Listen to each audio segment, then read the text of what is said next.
अस्सलाम वालेकुम नाज़रीन, ये वो पौधा है कि जिसकी मदद से हम चांदी का कुश्ता तैयार करते हैं। ये आप देख सकते हैं, इस पौधे का नाम बहुगनी है, इसको बोगनी भी हम कहते हैं।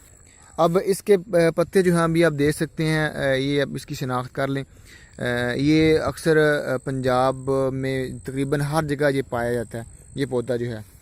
अब इसका तरीक़ाकार ये होता है कि चांदी का जो कुश्ता है उसके लिए हम करते क्या है कि इस पौधे को उखाड़ते हैं। सालम उखाड़ने के बाद इसका नुगदा तैयार करते हैं। नुगदे का मीन मतलब ये होता है कि आप इसको कूट लें। पहले कूटने के बाद उसके दरमियान में चांदी के जो पत्थरे होते हैं वो पत्थरे रख कर किसी जो कच्चा बर्तन होता है उसमें गिल हुकूमत करके तो हम इसको आग लगा कर जो है इसका कुश्ता तैयार करते हैं, कुश्ता चांदी। इसके अफ़ालो ख्वास जो हैं बेसिकली ज़्यादातर जो फीम मैदे को जो मरीज़ हैं वो बेसिकली इसके फ़ाल हैं कि वो उनके जो दर्द होता है, मैदे का जो दर्द होता है वो इसके इस्तेमाल से ख़त्म हो जाता है। लेकिन हम तो ज़्यादातर इसको चांदी के कुश्ते के लिए मेरे वाल साहब इसको जो है वो इस्तेमाल करते हैं।